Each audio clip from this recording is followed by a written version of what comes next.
Hello and welcome to my YouTube channel. इस video में मैं आपको बताऊंगी होम साइंस 12th क्लास का वेरी इंपॉर्टेंट क्वेश्चन आंसर्स जो कि आपके बोर्ड के एग्जाम के लिए बहुत ही महत्वपूर्ण है। इससे आप अच्छा मार्क्स ला सकते हैं। देखो, ये 2011 का क्वेश्चन पेपर सॉल्व किया हुआ है। इसको मैं अच्छे से आप लोग को समझाऊंगी, रटने की जरूरत नहीं पड़ेगी, बहुत अच्छे से आप लोगों को समझाने वाली हूँ। ठीक है, तो वीडियो को स्किप मत करिएगा और लास्ट तक बने रहिएगा। बोर्ड परीक्षा की तैयारी सिर्फ एक वीडियो में। फर्स्ट क्वेश्चन है, धब्बे छुड़ाने की रासायनिक विधि क्या है?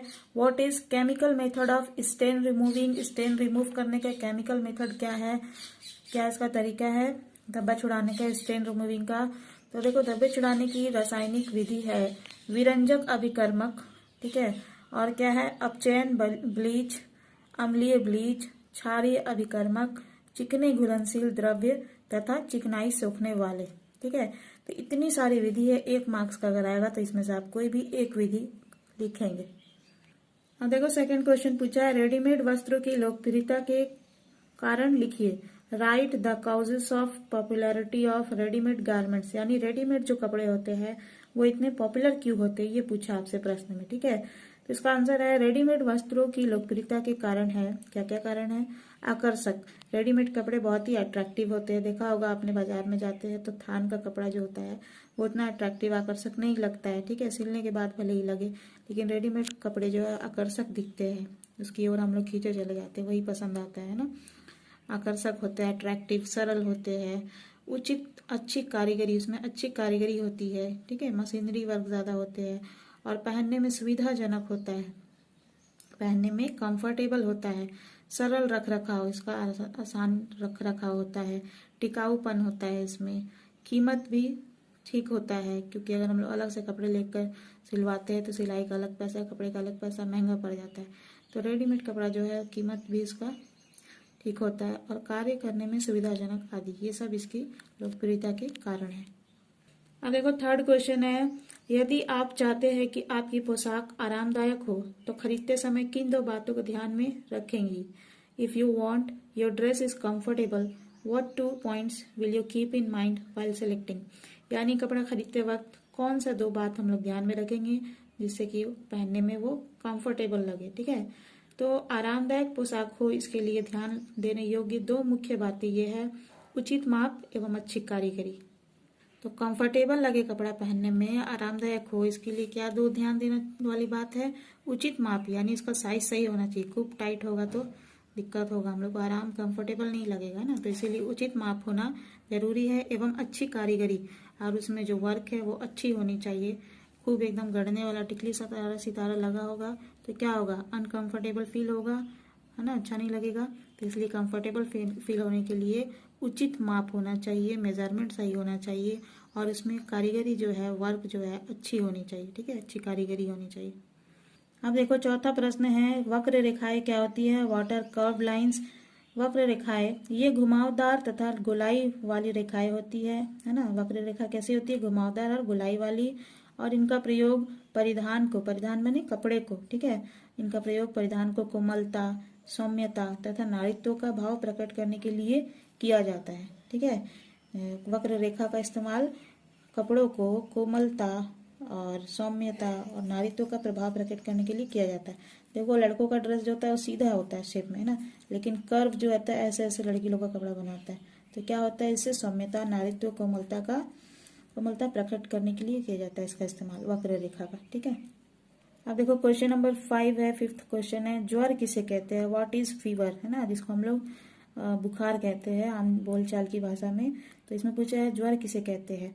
आंसर लिखना है, ज्वर उसे कहते हैं जब एक व्यक्ति के शरीर का तापमान 98.4 डिग्री F से अधिक हो जाता है। ठीक है, तो ज्वर कब होता है? 98.4 डिग्री F से ज्यादा हो जाएगा जब एक व्यक्ति के शरीर का तापमान, तो उसे ज्वर कहते हैं। ज्वर का मुख्य कारण संक्रामक रोग, ठीक है, तथा कुपोषण ही होता है। ठीक है, संक्रामक रोग और कुपोषण की वजह से ज्वर होता है, बुखार होता है। ज्वर 3 प्रकार का होता है। ज्वर कितने प्रकार का होता है? 3 प्रकार का होता है। पहला है अल्पकालीन ज्वर। अल्पकालीन ज्वर, ये ज्वर कम समय के लिए परंतु तेज होता है। अल्पकालीन ज्वर जो होता है वो कम समय के लिए होता है लेकिन बहुत तेज होता है। जैसे इन्फ्लुएंजा, खसरा, निमोनिया, गलसोद आदि। ये सब है अल्पकालीन ज्वर के कुछ उदाहरण। क्या क्या है? इन्फ्लुएंजा, खसरा, निमोनिया, गलसोद आदि। सेकंड है देखो दीर्घकालीन ज्वर। ठीक है, ज्वर 3 प्रकार के होते हैं। पहला हो गया अल्पकालीन ज्वर, दूसरा है दीर्घकालीन ज्वर। दीर्घकालीन ज्वर जो है लंबे समय तक चलता है, इसीलिए इसको दीर्घकालीन कह रहे हैं। दीर्घकालीन ज्वर लंबे समय तक चलता है पर तापमान अधिक नहीं होता है। ठीक है, इसलिए लंबे समय तक चलता है लेकिन इसका तापमान ज़्यादा नहीं होता है। तीसरा है अंतरकालीन ज्वर। ठीक है, तीसरा ज्वर का प्रकार है फीवर का अंतरकालीन ज्वर। यह ज्वर अंतराल पर चढ़ता है, जैसे मलेरिया, टाइफाइड आदि। जैसे बुखार उतरता है फिर चढ़ता है, उसको कहते हैं अंतरकालीन ज्वर। किसमें होता है? मलेरिया, टाइफाइड, ये सब में अंतरकालीन ज्वर होता है। ये मैंने वीडियो अपलोड करने के लिए रखा था, इसको दीमक खा गया है, फिर भी मैंने इसे फेंका नहीं क्योंकि मैं इसका इम्पोर्टेंस जानती हूँ और आप लोग के लिए कितना इम्पोर्टेंट आप भी जानते हैं। तो थोड़ा ख़राब है, फटा है, लेकिन आपके काम का है, इसलिए मैंने इसे नहीं फेंका। फेंक देती तो इधर उधर बेकार हो जाता, लेकिन ये अभी आपका काम आ रहा है, वीडियो बना रही है तो। ठीक है, 6 नंबर क्वेश्चन है, छठा प्रश्न। शारीरिक विकास की परिभाषा दीजिए। शारीरिक विकास जो है शरीर में आकार में बढ़ोतरी को शारीरिक विकास कहते हैं। शारीरिक आकार में बढ़ोतरी जो होता है उसको शारीरिक विकास कहते हैं। ठीक है, जैसे बच्चा छोटा होता है तो उसका हाथ पैर सब छोटा होता है, लेकिन जैसे जैसे बढ़ता है सब उसके शरीर के अंग बढ़ते जाते हैं, तो इसी को शारीरिक आकार में बढ़ोतरी को शारीरिक विकास कहते हैं। ठीक है, अब 7वां क्वेश्चन है बजट बनाने का महत्व लिखे। Right the importance of making budget. Budget बनाने का क्या महत्व है, क्यों इम्पोर्टेंट है? बजट बनाने का बहुत महत्व होता है, का महत्व बहुत है। बजट में घरेलू खर्चा का दैनिक, साप्ताहिक और मासिक तथा वार्षिक आमदनी और खर्चों का विवरण रहता है। ठीक है, बजट बनाना महत्वपूर्ण है क्योंकि बजट में घरेलू जो खर्चा होता है उसका दिन का, सप्ताह का और महीना का या वार्षिक यानी सालाना आमदनी यानी इनकम और खर्चों का एक्सपेंडिचर का विवरण होता है, डिस्क्रिप्शन होता है। बजट बनाते समय आय और व्यय यानी इनकम और एक्सपेंडिचर दोनों में संतुलन बनाए रखने का प्रयास किया जाता है, कोशिश किया जाता है। बजट बनाते समय क्या ध्यान रखा जाता है? आय और व्यय यानी कमाई और खर्चा दोनों में बैलेंस बनाए रखने का कोशिश किया जाता है, संतुलन बनाए रखने का। यदि व्यय अधिक पड़ रहा हो यानी अगर खर्चा अधिक पड़ रहा है तो कुछ व्यय को काटा जा सकता है, कुछ खर्च को काट दिया जाता है। अच्छा बजट वही है जिसमें आय के अनुकूल ही व्यय का विवरण होता है, यानी जितना आय है उस हिसाब से ही खर्च करना अच्छा बजट कहलाता है। 8वां प्रश्न है वस्त्रों के इस्तेमाल से शारीरिक त्रुटियां छिपाने के उपाय। मतलब शरीर में जो अगर कोई खराबी है उसको छिपाने का उपाय बताएं। वस्त्रों से, कपड़ों से शारीरिक त्रुटियां यानी शरीर में जो प्रॉब्लम है उसको छुपाने के लिए सीधी या खड़ी रेखाओं वाले वस्त्र पहनना चाहिए। आड़ी रेखाएं अधिक लंबाई या दुबलापन को छिपाती है। ठीक है, यानी कि जो सीधी रेखा होती है वो सही होती है, इससे शरीर की त्रुटियां छुपती है। आड़ी रेखाएं अधिक लंबाई तथा दुबलापन को छिपाती है ना। सीधा और रंगों के उचित चयन द्वारा व्यक्ति के शालीन, चंचल आदि भाव आसानी से दर्शाए जा सकते हैं, है ना। जैसे ब्लैक कपड़े जो है, काले रंग के कपड़े, उससे मोटापा कम दिखता है। ब्लैक कपड़े में मोटे लोग भी इतने मोटे नहीं लगते हैं। इसी तरह शरीर की त्रुटियां छिपाने के लिए वस्त्रों का इस्तेमाल किया जाता है। उसमें रंग, वस्त्रों का आकार, इन सब चीज़ों का ध्यान रखा जाता है। देखो 9वां नंबर क्वेश्चन है खाद्य पदार्थों में मिलावट से सुरक्षा की उपयोगिता लिखे। यानी खाद्य पदार्थों में जो मिलावट है उससे सुरक्षा की उपयोगिता बताना है इसमें। ठीक है, इस्तेमाल। Right the utility of protection from food adulteration. Food adulteration से प्रोटेक्शन के लिए यूटिलिटी बताना है। खाद्य पदार्थों में मिलावट से सुरक्षा जो है, सेफ्टी अगेंस्ट फूड अडल्ट्रेशन। रोजमर्रा के आहार में मिलावट तेजी से बढ़ रही है। ठीक है, जो हम लोग रोज खाते हैं, दाल, चावल, सब्जी, ये सब जो आहार है इसमें मिलावट तेजी से बढ़ रही है। खाद्य पदार्थों की कीमतें बढ़ने के कारण व्यापारी अपना मुनाफा बढ़ाने के लिए इस तरह के कुचक्र चलाते हैं। यानी खाद्य पदार्थों की कीमत दिन प्रतिदिन बढ़ते जा रही है, जिसकी वजह से जो व्यापारी है, बिजनेसमैन है, वो अपना फ़ायदा बढ़ाने के लिए, अपना प्रॉफिट, लाभ बढ़ाने के लिए ऐसे गलत काम करते हैं, उसमें मिलावट करते हैं। हम लोग निम्नलिखित उपायों से अपने आप को मिलावट से बचा सकते हैं। ठीक है, क्या उपाय है मिलावट से बचने के लिए, सुरक्षा के लिए? पहला तो है विश्वसनीय दुकानों से ही सामान खरीदे। ऐसे दुकानें जहाँ बिक्री अधिक होती है व उनकी विश्वसनीयता पर भरोसा है तो सामान अच्छा मिलेगा, है ना। सीधी सी बात है, जहाँ सामान खराब मिलता है वहाँ हम लोग क्या करते हैं, वहाँ दोबारा नहीं जाते, अच्छा सामान नहीं दे रहा है करके। तो इसलिए जहाँ पे ज़्यादा बिक्री है, विश्वसनीय दुकान है, विश्वास लायक है, ऐसी दुकानों पर जहाँ पे बिक्री अधिक होती है, उनकी विश्वसनीयता पर भरोसा है तो सामान अच्छा मिलेगा, तो हम लोग मिलावट से बचेंगे। और दूसरा है विश्वसनीय व उच्च स्तर की सामग्री खरीदें, क्योंकि उसकी गुणवत्ता अधिक होती है ना। विश्वसनीय, जैसे नमक खरीदना है तो हम लोग कौन सा नमक खरीदेंगे, टाटा नमक। टाटा सॉल्ट क्या होता है, बहुत अच्छा होता है। कोई भी नमक ले लेंगे तो उसमें वो अच्छा नहीं होगा, है ना। तो जो ब्रांडेड कंपनी है उसकी चीज़ें लेंगे तो उसकी गुणवत्ता जो है, क्वालिटी अधिक होती है। सही मार्का वाली सामग्री से पूरी कीमत वसूल हो जाती है, ठीक है। जैसे ISI, FPO, एगमार्क, ये सब जो मार्का वाली सामान है उससे कीमत जो हम लोग खर्च करते हैं वस्तुओं पर वो पूरी वसूल हो जाती है। 10वां प्रश्न है, अप्रत्यक्ष वास्तविक आय क्या है? What is the indirect real income?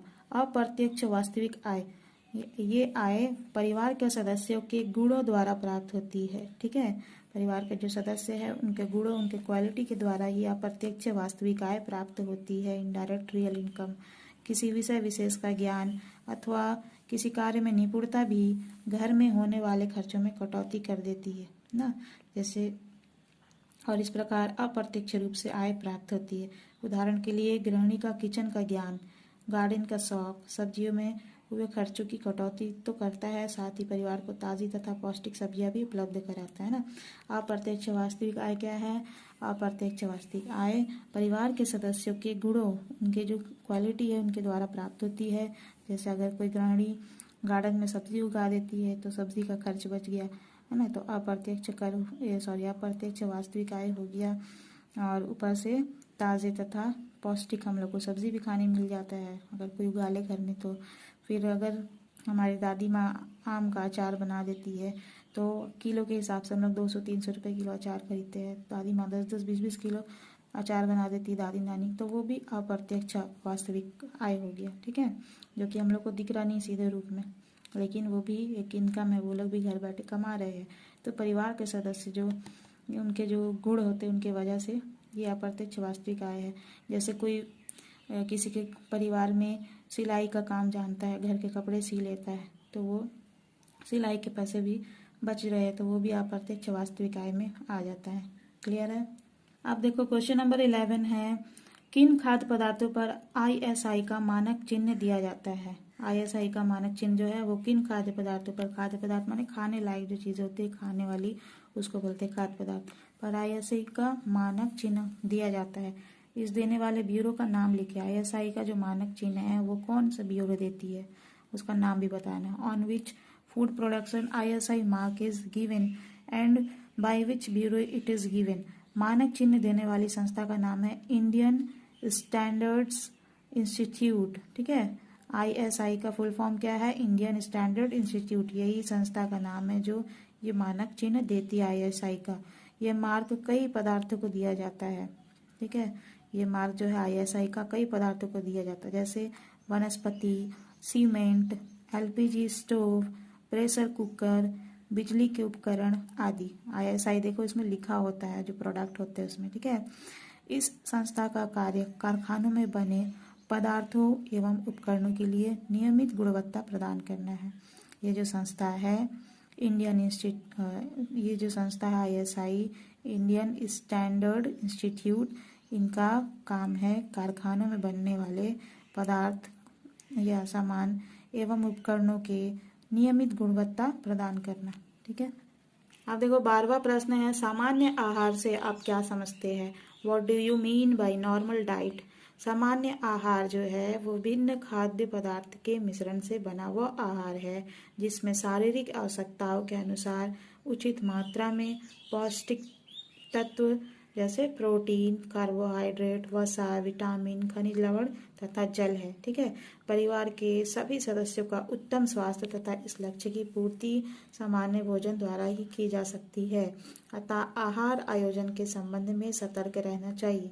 आहार आयोजन की व्यवस्था सही रहने से व्यक्ति का स्वास्थ्य बना रहता है तथा शरीर में शक्ति कायम रहती है।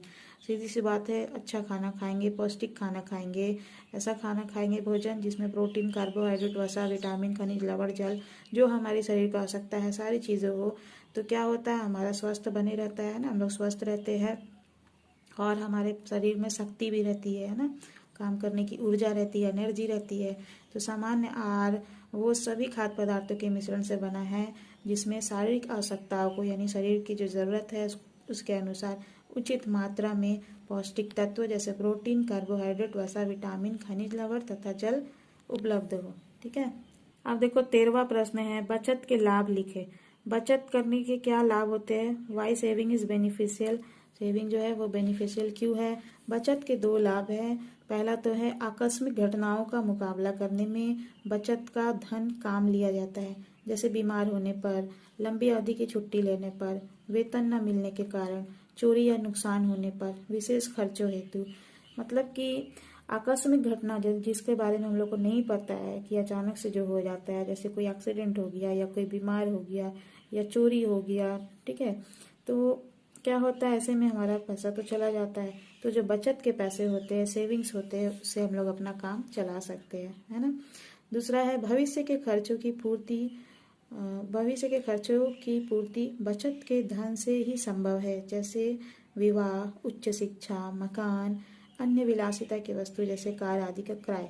देखो बचत करने का दूसरा फायदा ये है कि फ्यूचर में जो भी हम लोग खर्चा करने वाले हैं उसके लिए धन कहाँ से आएगा? बचत से ही आएगा। जैसे शादी करने के लिए, विवाह के लिए बचत होता है ना, सेविंग्स। हायर एजुकेशन जो होते हैं, उच्च शिक्षा के लिए, इंजीनियर, डॉक्टर बनना है तो क्या करते हैं, बहुत पहले से 5-10 साल पहले से जो मिडिल क्लास के लोगों को बचत करना शुरू कर देते हैं ना। उसके बाद घर खरीदना है या दूसरी विलासिता की वस्तु मैंने बहुत ज़्यादा आरामदायक जैसे कार वगैरह, वो सब खरीदने के लिए क्या होता है, बचत के पैसे ही काम आते हैं। अब देखो 14 नंबर क्वेश्चन है, किन्हीं 2 परिवारों की पोषक आवश्यकताएं एक समान नहीं होती, क्यों? यानी 2 परिवार जो है अलग अलग, उसकी पोषक आवश्यकता, पोषक की जरूरत एक समान नहीं होती, क्यों है ऐसा? Why any 2 families nutritive requirements are not the same. 2 families के न्यूट्रिटिव रिक्वायरमेंट सेम क्यों नहीं होते? किन्हीं 2 परिवारों की पोषक आवश्यकताएं एक समान नहीं होती है क्योंकि दोनों परिवार में भिन्न काम करने वाले हो सकते हैं। जैसे हो सकता है एक परिवार के वयस्क कठिन परिश्रम करने वाले हो, दूसरे परिवार के वयस्क ऑफिस से काम करने वाले हो। तो दोनों परिवार की स्त्री और बच्चे भी भिन्न प्रकार के होंगे, अतः दोनों परिवार की पोषक आवश्यकताएं भिन्न होंगी। यानी कि अलग अलग परिवार में अलग अलग पोषक तत्वों की आवश्यकता होती है। क्यों? क्योंकि हर व्यक्ति का अपना अलग काम होता है। जैसे मान लो एक परिवार में परिश्रम अधिक करने वाले हो, यानी कि मजदूर हो, और दूसरे में ऑफिस का काम करने वाले हो, तो दोनों की अलग अलग शारीरिक आवश्यकता होगी। शारीरिक श्रम जो करते हैं, मैंने जो शरीर से अधिक काम करने वाले होते हैं तथा सक्रिय जीवन व्यतीत करने वाले व्यक्ति होते हैं, उनको अधिक कैलोरी की ज़रूरत होती है, कैलोरी की अधिक ज़रूरत होती है। जैसे मजदूर जो होते हैं, श्रमिक, रिक्शा या ठेला खींचने वाले जो होते हैं, तथा घरेलू काम करने वाली गृहिणी जो पूरा दिन घर का काम, झाड़ू पोछा बर्तन करती रहती है, उन लोगों को अधिक कैलोरी की ज़रूरत होती है। ऐसा इसलिए क्योंकि श्रम करते समय उनके शरीर की अधिक कैलोरी खर्च हो जाती है ना, क्योंकि ज़्यादा मेहनत करने से कैलोरी अधिक खर्चा होता है, अतः उन्हें कैलोरी और ऊर्जा संतुलन के लिए अधिक कैलोरी की आवश्यकता होती है ना। और दूसरी जगह जो कम शारीरिक श्रम करते हैं, जैसे ऑफिशियल वर्क जो करते हैं, उनको कैलोरी की अधिक आवश्यकता, अधिक ज़रूरत नहीं पड़ती है। इसलिए 2 परिवारों की पोषक आवश्यकताएं एक समान नहीं होती है।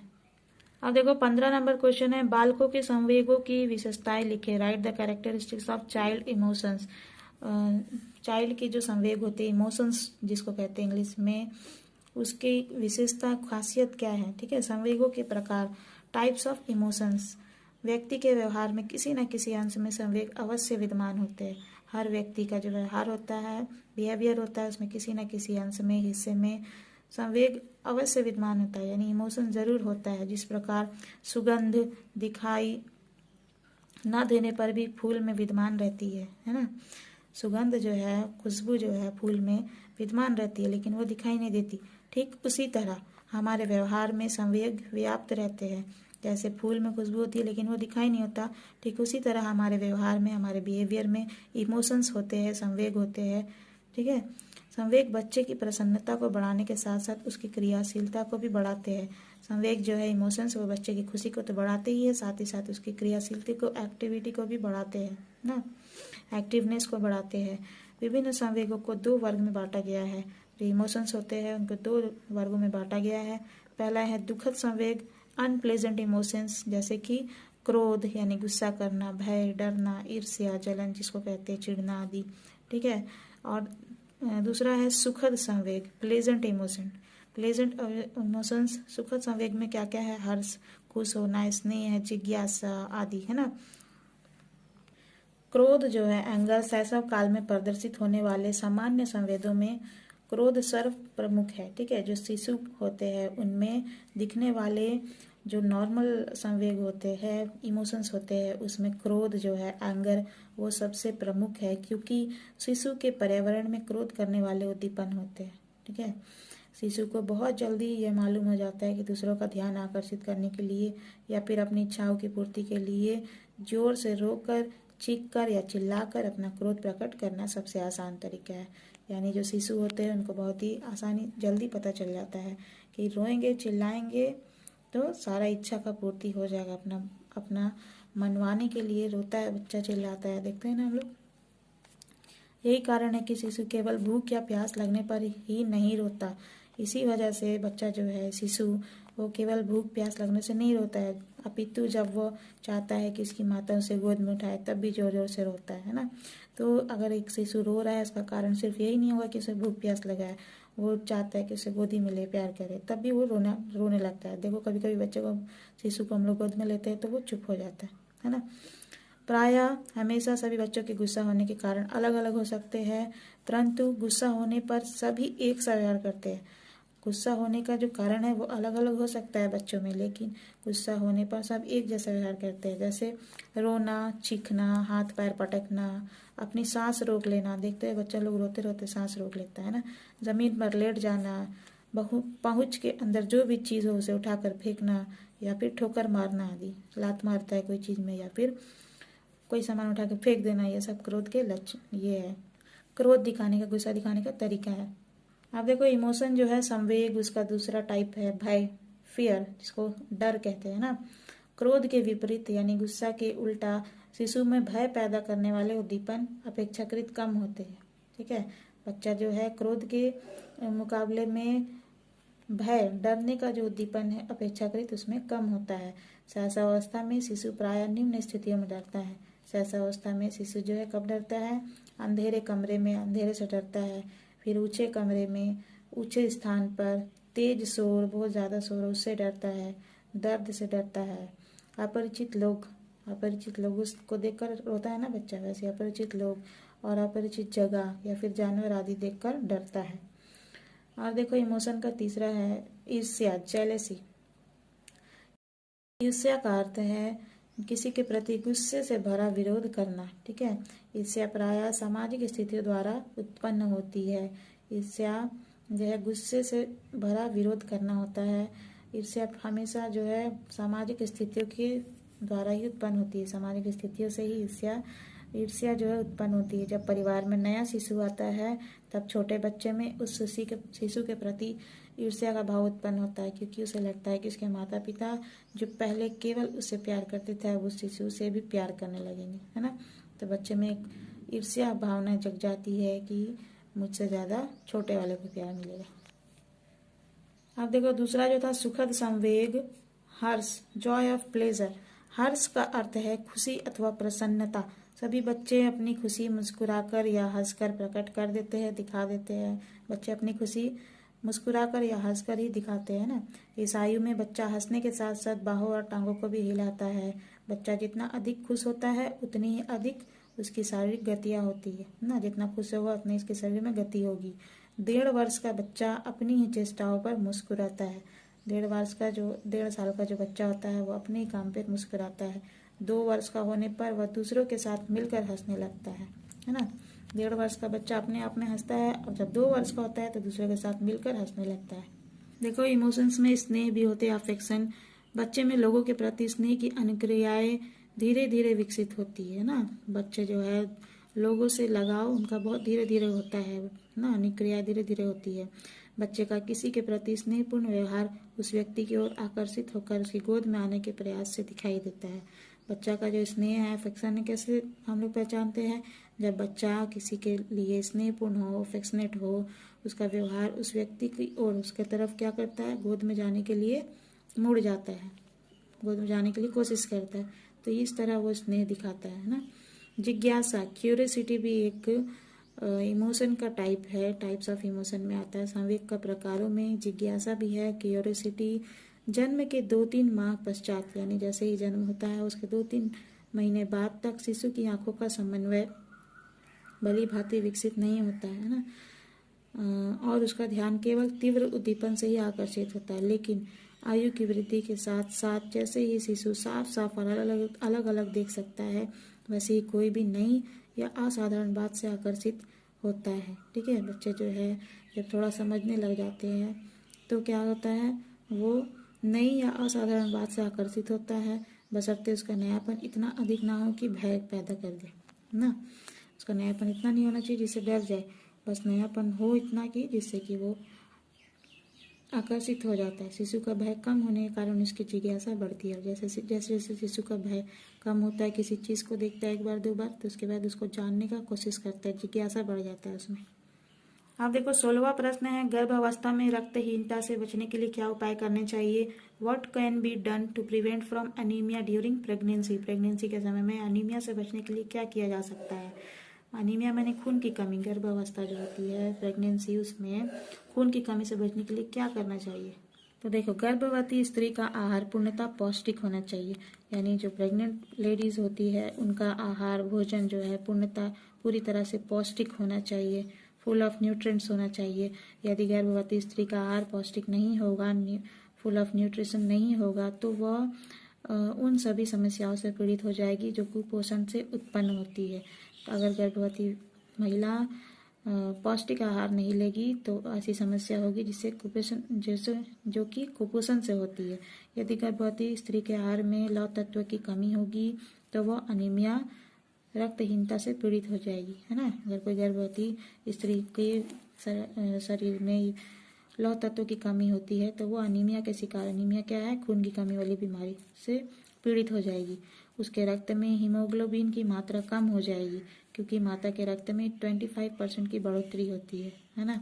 अब रक्त में बढ़ोतरी होगी तो हीमोग्लोबिन भी ज़्यादा चाहिए ना, तो अगर लौह तत्व की कमी होगी तो हीमोग्लोबिन भी कम हो जाएगी। इन सब से बचने के लिए गर्भवती स्त्री को गहरी पीली हरी पत्तीदार सब्जियां एवं फल का सेवन करना चाहिए, ताकि उसके रक्त में लौह तत्व तथा अन्य विटामिनों का समावेश हो सके। गर्भवती महिला के रक्त में लौह तत्व और अन्य विटामिनों को बढ़ाने के लिए उन्हें गहरी पीली हरी पत्तीदार सब्जियां एवं फल का सेवन करना चाहिए। आयरन की गोलियां भी लगातार लेनी चाहिए। अब तो मुफ्त में सरकारी M&M आयरन की गोलियां देती फिरती है। जो आंगनबाड़ी केंद्र जो होते हैं M&M, वहाँ पे मुफ्त में आयरन की गोलियां महिलाओं को दी जाती है। अब देखो 17 नंबर क्वेश्चन है, वस्त्रों की परिसज्जा वस्त्रों के चुनाव को किस प्रकार प्रभावित करती है? How finishes of clothes affect the selection of clothes, है ना। हम लोग जो क्लोथ्स चुनते हैं, कपड़े चुनते हैं, वस्त्र, उनको प्रभावित जो है फिनिशिंग उसका प्रभावित कैसे करता है? तो वस्त्रों को रखने पर देखने वालों की नज़र सबसे पहले उनके रंग पर जाती है। ठीक है, वस्त्र जब हम लोग रखते हैं तो सबसे पहले उसका रंग पर नजर जाता है, फिर बाह्य आकृति पर, बाहर का जो आकृति उस पर, और अंत में उसके डिजाइन पर जाती है। ठीक है, वस्त्र अगर हम लोग देखते हैं तो सबसे पहले नज़र उसके रंग पर पड़ता है, फिर बाहरी आकृति और फिर उसके डिजाइन पर। वस्त्रों पर डिज़ाइन विभिन्न रेखाओं द्वारा बनाए जाते हैं। वस्त्रों को काट छाट कर उन पर झालर, गोटा, प्लेट, पाइपिंग, बटन, कटाई तथा सिलाई द्वारा विभिन्न नमूने बनाए जाते हैं। सैंपल्स नमूने विभिन्न रंगों के कपड़ों को जोड़कर या चेकदार धारीदार वस्त्रों को मैच करके भी बनाए जाते हैं। नमूनों को यानी सैंपल्स को कसीदाकारी, पंच, पेंट, रंगों तथा छापों द्वारा भी बनाया जाता है। इन डिजाइनों का वस्त्रों के चयन पर काफ़ी प्रभाव पड़ता है, यानी ये जो डिज़ाइन बनते हैं उसका चॉइस पर, चयन पर बहुत ही प्रभाव पड़ता है। खरीदने वालों का मन ये डिज़ाइनें जीत लेती है ना। ये जो रंग होते हैं, इसमें वर्क होते हैं, काम, ये सब जो है डिजाइनें जीत लेती है खरीदने वाले का मन और खरीदार उसे खरीदने के लिए ललच जाता है। डिजाइनें टिकाऊपन तथा कमज़ोर आदि को पीछे छोड़ देती है और खरीदार के मन को बांध लेती है। यानी जब डिज़ाइन पसंद आ जाए तो वो टिकाऊ है कि कमज़ोर है, इससे कोई फ़र्क नहीं पड़ता, खरीदार इसको ले ही लेता है। और दुकानदार कहते हैं फैशन की इस दौर में गारंटी की उम्मीद ना रखे। देखते हैं ना आजकल दुकानों में टंगा होता है। अब देखो 18वां प्रश्न 4 मार्क्स का है, 4 मार्क्स का है। सामान्य भविष्य निधि योजना के बारे में लिखिए। सामान्य भविष्य निधि योजना क्या है वो बताने बोला है। Right about general provident fund scheme. तो भविष्य निधि योजना जो है प्रोविडेंट फंड स्कीम, यह योजना नौकरी करने वाले सभी वर्ग के कर्मचारियों के लिए, यानी नौकरी करने वाले जो भी कर्मचारी है, चाहे वो ऑफिसर लेवल के हो चाहे कोई भी लेवल के, किसी भी वर्ग के हो, सबके लिए होती है। प्रत्येक कर्मचारी अपने वेतन में से अनिवार्य रूप से राशि इस योजना में विनियोजित करता है। हर एक कर्मचारी जो होता है वो उनको कंपलसरी होता है कि अपना वेतन का यानी अपनी कमाई का कुछ हिस्सा इस योजना में पीएफ जिसको हम लोग बोलते हैं प्रोविडेंट फंड स्कीम में वो लोग उसमें लगाते हैं, है ना। और यह योजना 2 प्रकार की होती है। पहला है सामान्य भविष्य निधि योजना जनरल प्रोविडेंट फंड और दूसरा है प्रतिसहायक भविष्य निधि योजना कंट्रीब्यूटरी प्रोविडेंट फंड। पहला जो है सामान्य भविष्य निधि योजना जिसके बारे में क्वेश्चन पूछा है, यह योजना केवल सरकारी कर्मचारियों के लिए है। इसमें प्रत्येक कर्मचारी अपने मूल वेतन का कम से कम 10% प्रतिमाह जमा कराता है। यानी अगर 10,000 पेमेंट है तो 1,000 रुपये अपना कम से कम जमा करा देता है। इस योजना की अधिकतम कोई सीमा नहीं होती है। यह राशि कर्मचारी के वेतन में से ही काट ली जाती है। कर्मचारी जो है वर्कर उसके सेवानिवृत्त यानी रिटायर होने पर या निधन होने पर, मृत्यु हो जाने पर यह राशि ब्याज सहित, यानी इसमें ब्याज भी मिलता है, कर्मचारी द्वारा नामांकित व्यक्ति को दे दी जाती है।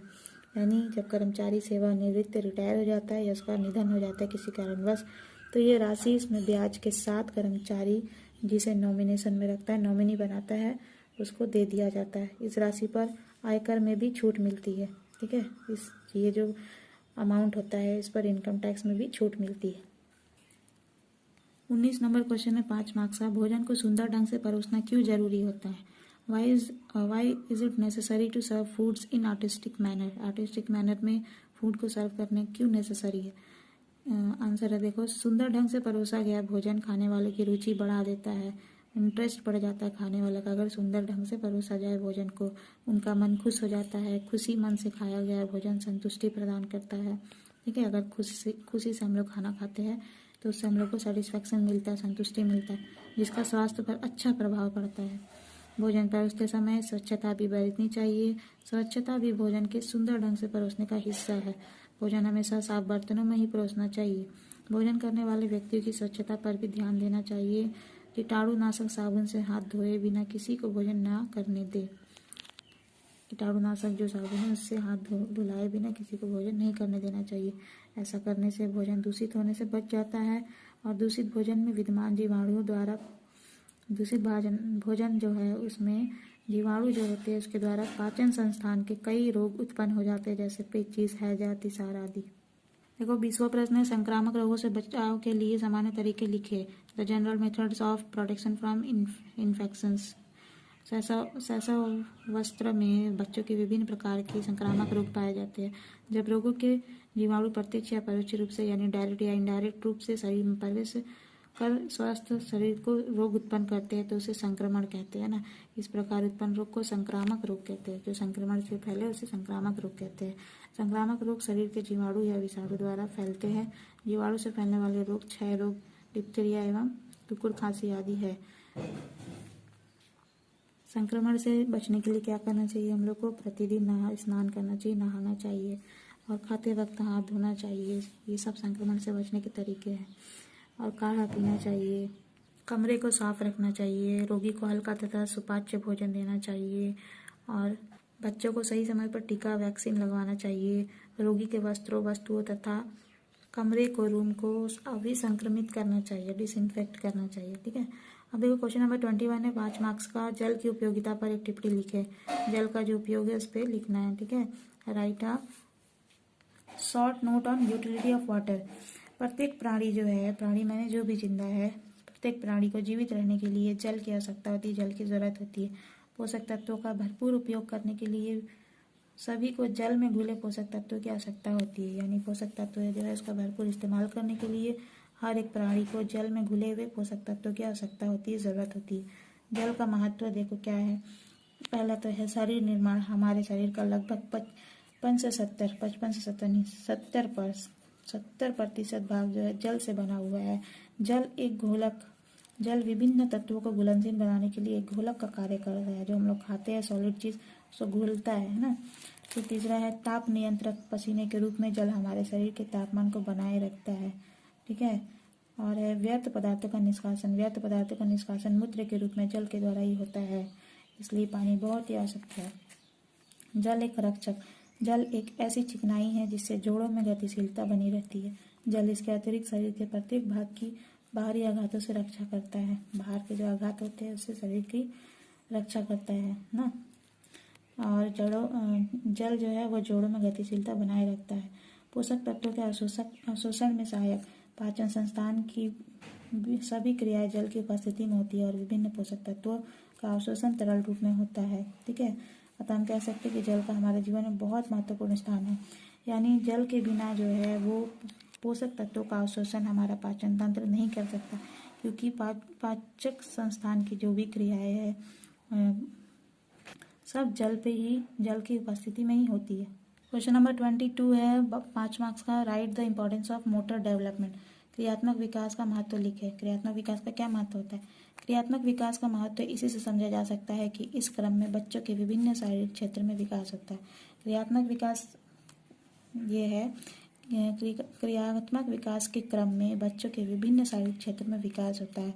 सिर के क्षेत्र में, ठीक है, क्रियात्मक विकास में क्या होता है? सिर के क्षेत्र में विकास होता है। सिर क्षेत्र की मांसपेशियों के नियंत्रण तथा विकास तेजी से होता है, जिससे बच्चा शीघ्र ही आंख की गति पर नियंत्रण करता है, मुस्कुराना और सिर को संभालना सीख जाता है क्रियात्मक विकास में, ठीक है। और क्रियात्मक विकास में धड़ क्षेत्र में भी विकास होता है। धड़ क्षेत्र का विकास 2 माह की आयु से, यानी 2 महीना का बच्चा जो होता है से शुरू हो जाता है। प्राय 4 माह की आयु में बच्चा पीछे की ओर मुड़ने में सफल हो जाता है, ठीक है। 4 महीना का जो बच्चा होता है वो पीछे की ओर मुड़ सकता है। 6 महीना में पेट के बल लुढ़कने लगता है बच्चा। उसके बाद सहारे के साथ फिर अकेले बैठने लगता है, ठीक है। क्रियात्मक विकास में बाजू और हाथ के क्षेत्र में भी विकास होता है। क्रियात्मक विकास की आधारभूत अवस्था बाल्यावस्था है। क्रियात्मक विकास का जो आधारभूत अवस्था है वो कौन सा अवस्था है? बाल्यावस्था। शैशव काल में ही शिशु के बाजू, कंधों और कलाई की मांसपेशियों में विकास होने लगता है। यानी शिशु जो है शैशव काल में उसके कंधों, कलाई, मांसपेशियों में विकास होने लगता है। वो इन पर नियंत्रण करना सीख लेता है। धीरे धीरे जमीन पर से वस्तुओं को उठाना, यानी जमीन पर पड़ी वस्तु को उठाना, पकड़ना, कागज फाड़ना, ब्लॉक्स को एक पर एक सजाना तथा कैंची का प्रयोग करना सीख लेता है। ये सब 6 महीना से 4 वर्ष की अवस्था तक में हो जाता है। फिर देखो क्रियात्मक विकास में टांगों या पैरों के क्षेत्र में क्या विकास होता है? टांगों तक पैरों के क्षेत्र में क्रियात्मक विकास होने पर बच्चा रेंगना, खड़ा होना, चलना, दौड़ना, सीढ़ियाँ चढ़ना व उतरना सीख लेता है। ये सब जो काम है वो 8 महीने से 2 वर्ष की आयु तक में होने लगते हैं। हाँ देखो 23 नंबर क्वेश्चन है 5 मार्क्स का। नमूने कितने प्रकार के होते हैं, इनके क्या सिद्धांत है? What are different types of design. Design के डिफरेंट टाइप क्या है? व्हाट आर इट्स प्रिंसिपल, इसके प्रिंसिपल क्या है? नमूने कितने प्रकार के होते हैं? भिन्न भिन्न बुनाई, संरचना और छापों में बुने हुए कपड़े डिजाइन बनाते हैं ना। और एकता, संतुलन, अनुपात, दबाव, लयबद्धता डिजाइन के सिद्धांत है। किसी भी परिधान को अगर हम लोग कपड़े को रखते हैं तो देखने वाले की दृष्टि सबसे पहले उसके रंग पर जाती है, फिर बाह्य आकृति माने बाहर का जो फिगर है उसकी ओर जाती है, फिर आखिर में परिधान के डिजाइन व नमूने पर। परिधान पर डिजाइन विभिन्न रेखाओं द्वारा बनाए जाते हैं, ठीक है।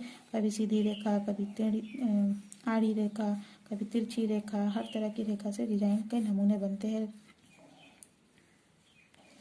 वस्त्रों को काट छाट कर, अलग अलग डिजाइन से काट छाट कर उस पर झालर, गोटा, प्लेट, पाइपिंग, बटन, कटाई तथा सिलाई इत्यादि द्वारा विभिन्न नमूने बनाए जाते हैं। नमूने विभिन्न रंगों के कपड़ों को जोड़कर, अलग अलग रंग के कपड़ों को जोड़कर या चेकदार या लाइनदार वस्त्रों को मैच करके भी बनाए जाते हैं। नमूनों को कढ़ाई यानी एम्ब्रॉयडरी, पेच, एप्लिक वर्क जो होते हैं और पेंट फैब्रिक पेंट रंगों तथा छापों द्वारा भी बनाया जाता है। क्वेश्चन नंबर 24 है हैजा रोग के लक्षण, कारण, उपचार, रोकथाम व बचाव के बारे में लिखिए। ये 5 मार्क्स का है। Right the causes, symptoms, care, prevention and protection from diarrhoea. Diarrhoea जो है उसके causes, symptoms, care and prevention, protection सबके बारे में बताना है। ठीक है। तो हैजा पाचन संस्थान का रोग है, जो हमारा पाचन तंत्र है उसका रोग है हैजा। यह रोग पाचन संस्थान को प्रभावित करता है, पाचन का संस्थान को असर डालता है। ये विब्रियो कोमा कॉलेरी नामक जीवाणु द्वारा फैलता है। हैजा जो है ये विब्रियो कोमा कॉलेरी नाम का जीवाणु है, उससे फैलता है। ठीक है। और दूषित जल व भोजन ग्रहण करने से यह रोग फैलता है। हैजा कैसे फैलता है?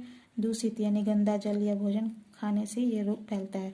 इसका संक्रमण काल 1 से 5 दिन होता है। हैजा जो है डायरिया, ये 1 से लेकर 5 दिन तक इसका संक्रमण होता है। अब देखो हैजा के क्या क्या लक्षण होते हैं, डायरिया के सिम्टम्स क्या क्या होते हैं, लक्षण। उल्टी व चावल के माड़ जैसे दस्त होते हैं। ठीक है। उल्टी होता है और चावल के माड़ के जैसा दस्त यानी पॉटी होता है। पेट में दर्द होता है। ठीक है। प्यास बहुत लगता है, प्यास अधिक लगती है। शरीर में उल्टी व दस्त लगने से इलेक्ट्रोलाइट की कमी हो जाती है। उल्टी जो होता है या दस्त होता है, टॉयलेट बार बार जाते हैं तो इलेक्ट्रोलाइट की कमी हो जाती है शरीर में, जिससे निर्जलीकरण की समस्या पैदा हो जाती है। ठीक है। निर्जलीकरण यानी डिहाइड्रेशन हो जाता है, निर्जलीकरण की समस्या पैदा हो जाती है। अधिक जल निष्कासित होने से मूत्र रुकने के कारण शरीर में विषाक्तता हो जाती है, यानी कि अधिक ज़्यादा सिर्फ उल्टी व दस्त से जल ज़्यादा निष्कासित हो जाता है, जिसकी वजह से मूत्र रुक जाता है और शरीर में विषाक्तता यानी जहरीले पदार्थ पैदा हो जाते हैं। रोकथाम क्या है हैजा का, कोलेरा का? इसके प्रिवेंशन ऑफ डायरिया का प्रिवेंशन है, रोकथाम है। हैजा के टीके लगवाने चाहिए ताकि इस रोग को रोकने की शक्ति बनी रहे। हैजा का टीका लगता है जिससे कि हैजा रोग है उसको रोकने का शक्ति बना रहे। दूषित जल व दूषित भोजन का सेवन नहीं करना चाहिए। अगर हैजा से बचना है तो गंदे जल, गंदे भोजन नहीं खाना चाहिए। बरसात के दिनों में पानी उबाल कर पीना चाहिए। बाहर का बिना ढका हुआ खाना नहीं खाना चाहिए। स्वच्छता संबंधी सभी नियमों को पालन करना, यानी स्वच्छ रहना चाहिए। स्वच्छता संबंधी सभी नियमों को पालन करना चाहिए। भोजन जालीदार चीज़ से ढककर रखें और भोजन को कभी भी खुला नहीं रखना चाहिए। खुले भोजन को खाने से भी डायरिया हो जाता है, डायरिया जिसे हिंदी में हैजा कहते हैं। ठीक है। और इसके क्या खतरे हैं डायरिया के, हैजा यह एक भयानक संक्रामक बीमारी है। हैजा जो है भयानक संक्रामक बीमारी है जो निर्जलीकरण के कारण जानलेवा भी हो सकती है, यानी इसमें इतनी उल्टी व दस्त होती है जिससे कि निर्जलीकरण, डिहाइड्रेशन हो जाता है, शरीर में पानी की कमी हो जाती है, जिसके कारण ये बहुत ही जानलेवा हो सकता है। इंसान मर भी जाता है कभी कभी हैजा के कारण। अतः यह रोग होने पर रोगी को निर्जलीकरण की स्थिति से बचाना चाहिए। अतः अगर हैजा हो यानी बहुत उल्टी दस्त होता रहे, हैजा हो, तो इसमें पानी की कमी से शरीर को बचाना चाहिए, निर्जलीकरण से बचाना चाहिए। ORS का घोल थोड़ी थोड़ी देर बाद देते रहना चाहिए। ORS का घोल जो होता है उसको थोड़ी थोड़ी देर में देते रहना चाहिए और तुरंत अस्पताल में ले जाना चाहिए। और अंतः शिशु द्वारा इलेक्ट्रोलाइट व जल की कमी को पूरा किया जाना चाहिए, यानी इलेक्ट्रोलाइट और जल की कमी को उसको तुरंत पूरा किया जाना चाहिए। और ज़रूरत पड़े तो पानी भी चढ़ाना पड़ता है ऐसे में। तो गाइस आपको ये वीडियो कैसा लगा कमेंट करके जरूर बताइएगा। अच्छा लगा तो लाइक कर ले, मेरे चैनल को सब्सक्राइब कर ले। अब 2010 9 का भी चाहिए तो कमेंट करके बताइएगा। And thank you viewers for watching this video.